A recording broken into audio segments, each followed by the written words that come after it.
নমস্কার, আশা করছি আপনারা সকলে খুব ভালো আছেন। একটা নতুন ভিডিওতে আপনাদের সকলকে স্বাগত। আজকে সকালবেলাও গিয়েছিলাম মর্নিং ওয়াক করতে, মর্নিং ওয়াক করে চলে এসেছি। খুব ঘেমে গিয়েছি, আজকেও প্রচণ্ড রোদ। তো এবার যাব, একটু ফ্রেশ হব, তারপর ব্রেকফাস্ট বানাবো। আজকে একটু স্যান্ডউইচ খেতে ইচ্ছা করছে, তো আজকে একটা নতুন ধরনের স্যান্ডউইচ বানাবো ভেবেছি। চলুন গিয়ে ভালো করে ফ্রেশ হয়ে নিই। চলে এসেছি রান্নাঘরে। আমার ছোটোবেলার থেকেই স্যান্ডউইচ জিনিসটা ভীষণ পছন্দের, তাই মাঝে মধ্যে নানান রকমের নতুন নতুন জিনিস দিয়ে নতুন রকমের স্যান্ডউইচ বানাতে ট্রাই করি। আজকে আমি যে স্যান্ডউইচটা বানাচ্ছি সেটা আমার মায়ের রেসিপি। ছোটোবেলায় যখন স্কুলে টিফিন নিয়ে যেতাম তখন প্রতিদিন রুটি কিংবা ম্যাগি এইসব না দিয়ে মা মাঝে মধ্যে এই স্যান্ডউইচটা তৈরি করে দিত। আর যেদিনই এই স্যান্ডউইচটা মা তৈরি করতো সেদিন আমি একটু বেশি করেই টিফিনে নিয়ে যেতাম, কারণ আমার বন্ধুদেরও এটা আবার ভীষণ পছন্দের ছিল। তো প্রথমে আমি একটা মশলা তৈরি করে নিচ্ছি। তার জন্য জিরে, শুকনো লঙ্কা, তেজপাতা, গোলমরিচ আর এলাচকে ভালো করে শুকনো খোলায় ভেজে নিয়ে ওটাকে গুঁড়ো করে নেব। তারপর তেলের মধ্যে আমি একটু পেঁয়াজ আর রসুনকে ভেজে নিচ্ছি। আমার মা যখন স্যান্ডউইচটা তৈরি করতো তখন কিন্তু পেঁয়াজ রসুন দিত না, কিন্তু ওই বড় হওয়ার পর এটা আবার আমার নিজস্ব অ্যাডিশন বলতে পারেন। এটা দিয়ে বেশ ভালো লাগে খেতে। তো আগের থেকে আমি আলুগুলোকে সিদ্ধ করে রেখেছিলাম। সিদ্ধ করবার সময় অল্প নুন দিয়েছিলাম, তাই মাখার সময় অল্প পরিমাণ নুন আর একটু চাট মশলা আর বেশ খানিকটা ওই ভাজা মশলাটা দিলাম। আমার মনে হয় ওই ভাজা মশলাটা দেওয়ার জন্যেই স্যান্ডউইচের এই আলুটা এত ভালো খেতে হয়। সবশেষে একটু ধনেপাতা, এটা তো দিতেই হবে। আপনারা যদি ঝাল খান তাহলে এর সাথে একটু কাঁচা লঙ্কা কুচিও মেশাতে পারেন, বেশ ভালো লাগে। তো এই স্যান্ডউইচটা বিয়ের পর আমি এ বাড়িতে প্রথমবার বানাচ্ছি, মানে রাজাও আজকে প্রথমবার এই স্যান্ডউইচটা টেস্ট করবে। এখানে আমি কয়েকটা ব্রেড নিয়ে নিয়েছি। আজকে আমি মাল্টিগ্রেন ব্রেড নিয়েছি আর তার সাইডগুলোকে একটু কেটে নিচ্ছি, কারণ সেঁকবার পর এই সাইডগুলোতে একটু শক্ত হয়ে যায়, তখন আর খেতে ভালো লাগে না। তবে ব্রেডের এই সাইড পার্টগুলোকে আমি ফেলে দিই না, এগুলোকে কয়েকদিন ফ্রিজে রাখবার পর এয়ার ফ্রায়ারে অল্প পরিমাণ তেল ব্রাশ করে আমি এগুলোকে ভাজা করে নিই, তারপর গুঁড়ো করে নিই। ব্যাস, তাহলেই ব্রেড ক্রাম্বস তৈরি হয়ে যায়। পরে কিছু ভাজাভুজি বা চপ পকোড়া তৈরি করতে গেলে তখন ঘরোয়া ব্রেড ক্রাম্বসটাই আমাদের কাজে লেগে যায়। চলুন, ব্রেডগুলোর সমস্ত সাইড পার্টগুলো কাটা হয়ে গিয়েছে। এবার আমি এর মধ্যে দিয়ে দিচ্ছি একটু টমেটো কেচাপ। তো আমি এখানে ওই ম্যাগির হট অ্যান্ড সুইট যে টমেটো কেচাপটা আছে সেটাই ব্যবহার করছি। এটা বেশ টক ঝাল মিষ্টি ভালোই লাগে। প্রথম দিকটাতে একটু বেশি পরিমাণে দিয়ে দিয়েছিলাম, তাই যে ব্রেডগুলো ওপরে চাপা দেবো সেগুলোতে আবার একটু করে মুছে রাখছি।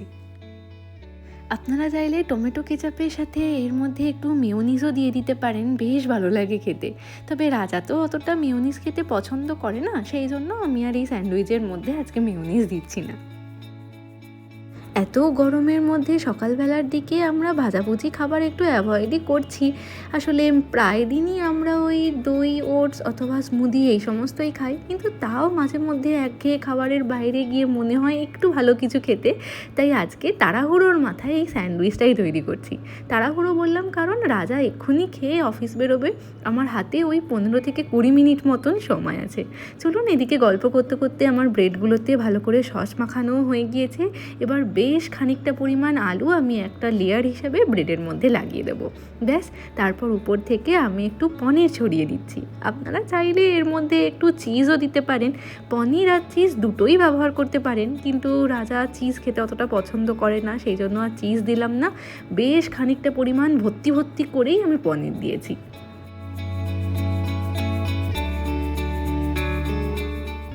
ব্যাস, আর কি, এবার ফ্রাইং প্যানে অল্প একটু বাটারকে গরম করে নিয়ে পাউরুটিগুলো দুপাশটা ভালো করে সেঁকে নিলেই হলো।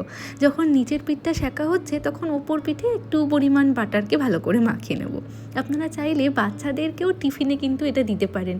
যেহেতু আলু আর পনিরটা রয়েছে তাই বেশ খানিকক্ষণ পেটটা এটাতে ভরা থাকে। আর আপনারা যদি বাড়িতে এটাকে ট্রাই করেন তাহলে অবশ্যই আমাকে কমেন্টে জানাবেন আপনাদের কীরকম লেগেছে। চলুন, এদিকে আমারও গরম গরম আলু পনির স্যান্ডউইচ একেবারে তৈরি। এবার রাজাকে তাড়াতাড়ি খেতে দিয়ে দেবো। নাও, স্যান্ডউইচ বানিয়েছি, খেয়ে দেখো। হ্যাঁ, সাজিয়েছি ওরকম ভাবে, জানি না এবার কেমন হয়েছে, তুমি খেয়ে বলবে।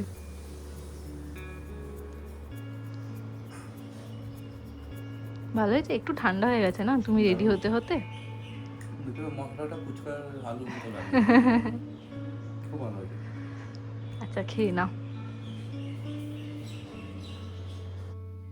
আজকে বিকেল 4:30 থেকেই প্রচণ্ড ঝড় বৃষ্টি হচ্ছে। তো এখন সন্ধে 6:14 বাজে। এখন আকাশটা এত সুন্দর হয়ে রয়েছে, এই যে এখানটা ধীরে ধীরে সূর্য অস্ত যাচ্ছে আর তারই আভা রয়েছে আকাশে, হালকা হালকা মেঘ করে রয়েছে। ভীষণ সুন্দর লাগছে এখানটা। তো অফিস থেকে ফেরবার পর রাজা বললো চলো কোথাও একটু ঘুরে আসি। তো আমরা যাব একটু সিটি সেন্টার 2-এ। কিন্তু চা খেয়ে রেডি হতে হতে আমি আজকে অনেকটা দেরি করে ফেলেছি, প্রায় 8:30 বেজে গিয়েছে। এই যে রাজা একটু রাগ করছিল আমার উপরে, আমি একটু রেডি হতে দেরি করেছি। আমার অফিসে কাজ ছিল, হ্যাঁ 9টার মধ্যে আশা করছি পৌঁছে যাব। আগের দিন মাঝ রাস্তা থেকে ফিরে গেছি, তাই আর রিস্ক নিইনি, আজ গাড়ি নিয়ে বেরিয়েছি। ঝড় বৃষ্টি যা হোক, হ্যাঁ কাজটা করেই আসবো নাকি, শুধু দোকান খোলা থাকতে হবে। দোকানটা খোলা থাকতে হবে। তোমাকে আগে নামিয়ে দেবো বুঝলে, হ্যাঁ সিটি সেন্টারের সামনে তুমি হেঁটে চলে যেও, হ্যাঁ আমি গাড়িটা পার্ক করে হ্যাঁ হ্যাঁ ওখানে আসবো। সেই সব রাস্তাটা ভালোভাবে চলে আসলেও এই নোয়াপাড়ার থেকে শুরু করে চিনার পার্ক পর্যন্ত সিগন্যালটাতে এতটাই ভিড় হয়। প্রত্যেকবার যখন আমরা এইদিকে আসি তখন এইটুকু রাস্তায় পেরোতে আমাদের 15 থেকে 20 মিনিট মতন সময় লেগে যায়। রাজা আমাকে নামিয়ে দিয়ে এখন গেছে গাড়ি পার্ক করতে। তো আমি ততক্ষণে যাই, গিয়ে দেখি লেন্স কার্ডটা খোলা আছে নাকি, আর যদি বন্ধ হয়ে যাওয়ার থাকে তাহলে আমি গেলে হয়তো কিছুক্ষণ ওনারা দাঁড়িয়ে যেতে পারে।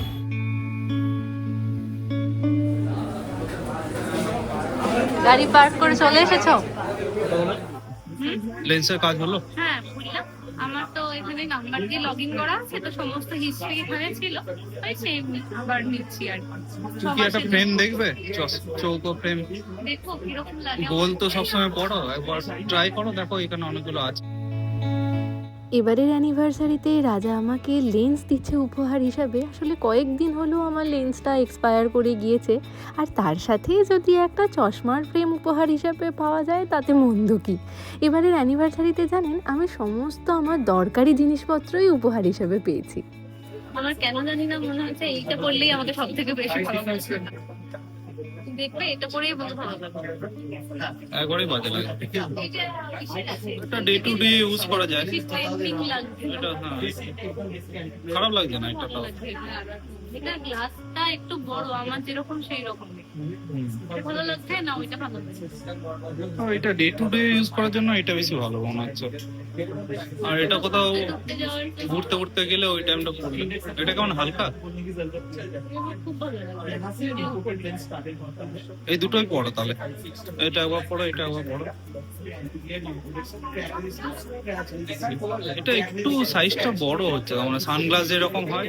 আমার এই গোল ফ্রেমটা ভীষণ পছন্দ হয়েছিল, কিন্তু ওনাদেরকে জিজ্ঞাসা করবার পর ওনারা বললেন যেহেতু আমার পাওয়ারটা একটু বেশি আর ফ্রেমটা একটু হালকা, সেই জন্য আমার অসুবিধা হতে পারে, মানে পাওয়ার লাগানোর পর চশমাটা সামনের দিকে খুলে চলে আসার সমস্যা হতে পারে। সেই জন্য আর কোনো চশমাই তো পছন্দ হচ্ছে না। যাকগে, তবু আমার লেন্সের কাজটা তো হয়ে গিয়েছে। ওনারা বলেছেন 2 থেকে 3 দিনের মধ্যে ওনারা আমার অ্যাড্রেসের মধ্যেই ডেলিভারি করে দেবে। লেন্স কাটে আমাদের কাজ হয়ে গিয়েছে, তবে কোনো ফ্রেম পছন্দ আসলো না যেটা আমার মুখের সাথে ভালো লাগে। বলো, অতটাও ভালো লাগছিল না কোনো ফ্রেমগুলো। চল একটু কফি খাবে, কোল্ড কফি বা কিছু, এখন খোলা আছে মনে হয়। যাই দেখি সামনে কোনো ক্যাফেটেরিয়াতে গিয়ে একটু কফি টফি খেয়ে নিই।